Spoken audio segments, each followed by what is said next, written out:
नमस्कार। कक्षा 9वीं गणित अध्याय 3 निर्देशांक ज्यामिति। हम इसमें समकोणिक निर्देशांक पद्धति को समझेंगे और फिर एक्सरसाइजों को लगाएंगे। तो हम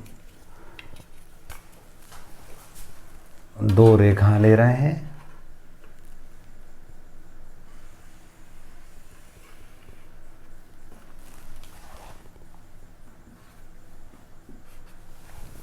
और दोनों हम कह रहे हैं एक दूसरे के लंबवत हैं।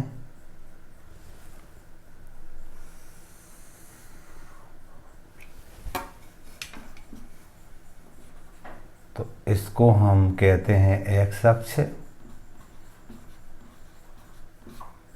या इसको कहते हैं हम क्षैतिज रेखा। इसको कहते हैं हम बाह्य अक्ष या ऊर्ध्वाधर रेखा।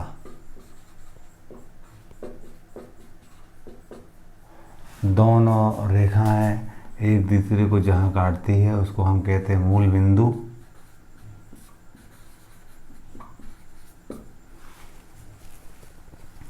इधर एक्स धनात्मक बातें होती हैं, ये एक्स की ऋणात्मक बातें होती है, यहाँ बाय धनात्मक बातें होती है, ये बाय ऋणात्मक बातें होती है। इसको हम प्रथम चतुर्थांश कहते हैं। ये प्रथम चतुर्थांश, ये द्वितीय चतुर्थांश कहते हैं। ये तृतीय चतुर्थांश होता है।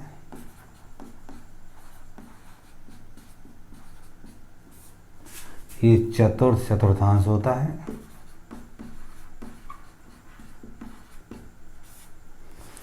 प्रथम चतुर्थांश के चिन्ह होते हैं धन धन, द्वितीय के ऋण धन, पहले एस का लेते फिर बाय का लेते हैं चिन्ह, तृतीय के ऋण ऋण और चतुर्थ के धन ऋण। हम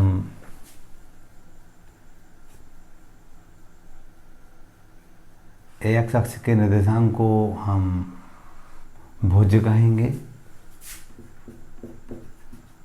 एक्स अक्ष के जो निर्देशांक होंगे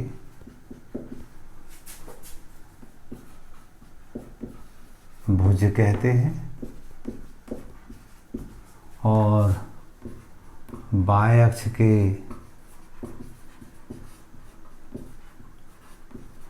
निर्देशांक को हम कोटि कहते हैं।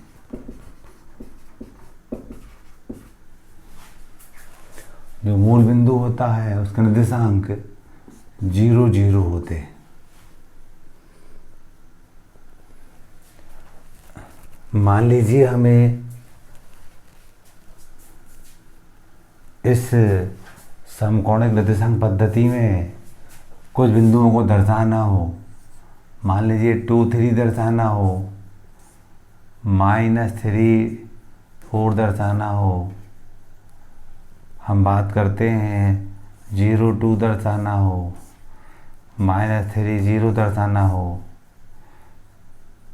-2 -1 दर्शाना हो। इस टाइप से बातें हमें दर्शाना हो तो हम कैसे दर्शाएंगे?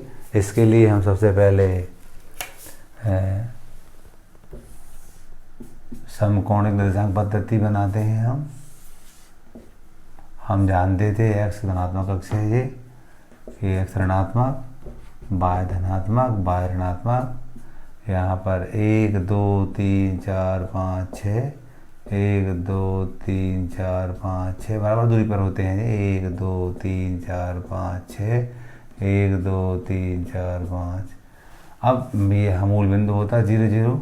हम बात करते हैं यहाँ पर 2 3 दर्शाना हो तो पहला निर्देशांक x का होता है और दूसरा y का होता है।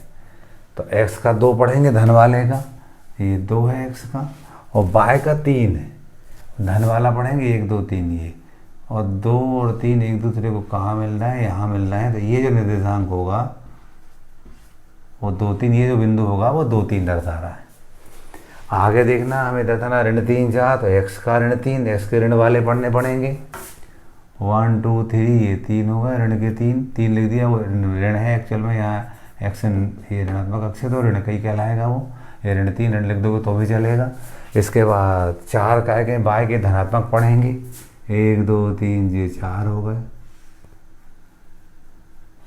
ये जो बिंदु होगा वो -3 4 होगा।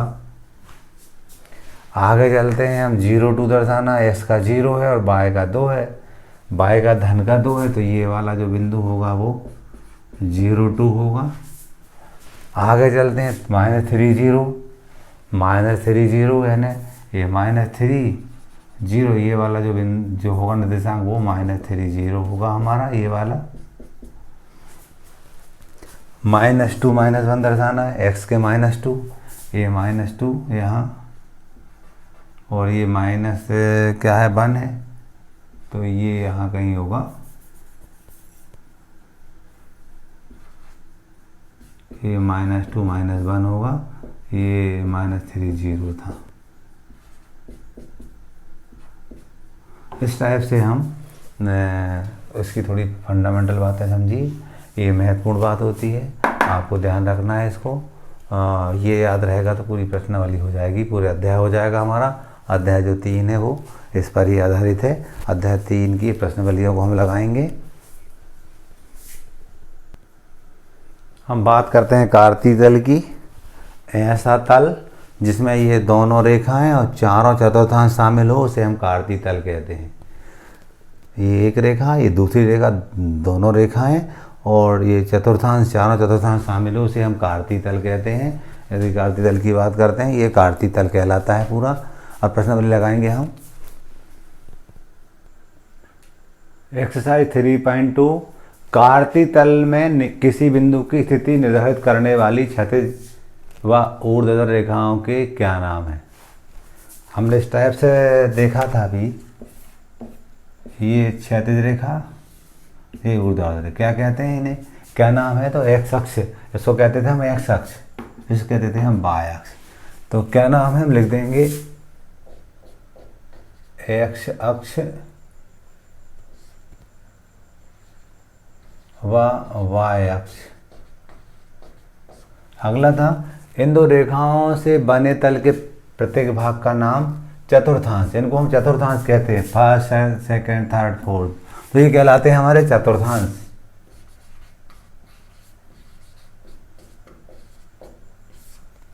उस बिंदु का नाम बताइए जहां ये रेखाएं काटती हैं। इस बिंदु को हम मूल बिंदु कहते थे, इसका नाम है मूल बिंदु।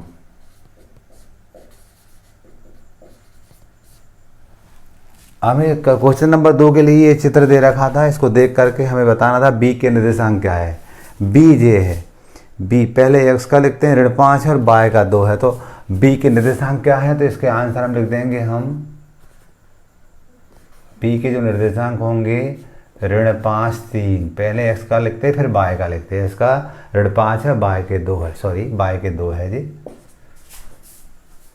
इसके बाद सी के निर्देशांक देखिए, सी जे है, x के 5 है और बाय के ऋण 5 है, तो इसका आंसर जो होगा, सी के निर्देशांक x के 5 है और बाय के ऋण 5 है। फिर वो कह रहे हैं कि निर्देशांक ऋण 3 ऋण 5 द्वारा पहचाना गया बिंदु ऋण 3 और ऋण 5 ई, कौन सा बिंदु होगा, ऋण 3 और ऋण 5 पहचाना गया बिंदु ई होगा। इसका जो आंसर होगा वो ई होगा। 2 ऋण 4 के द्वारा, 2x का है, इसका 2 जे है और ऋण 4 जे है, जी, इसका आंसर जी हो जाएगा। डी का भुज, भुज हम जानते हैं x के निर्देशांक होते हैं, तो डी कहाँ है हमारा, डी है, भुज इसका 6 होगा, आंसर लिख देंगे 6। एच की कोटि, कोटि मतलब बाय के निर्देशांक, एच क्या है जे, इसकी बाय निर्देशांक ऋण 3 है, तो ऋण 3 लिख देंगे। एल के निर्देशांक, एल बाय अक्ष पर है, तो ये 0 5,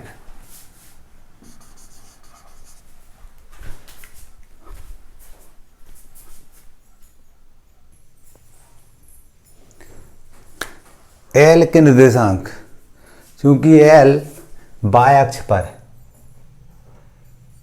और 5 है वो, तो हम जानते हैं पहले एक्स का निर्देशांक होता था, एल एक्स का तो 0 है, ये 0,5 होंगे। एम के निर्देशांक, एम देख रहे हैं एक्स -3, तो हम लिखेंगे यहाँ पर -3 0। एक्स अक्ष पर निर्देशांक एक्स 0 होते तो -3 0 हो जाएगा। इस टाइप से प्रश्न वाली 3.2 कंप्लीट हो जाती है।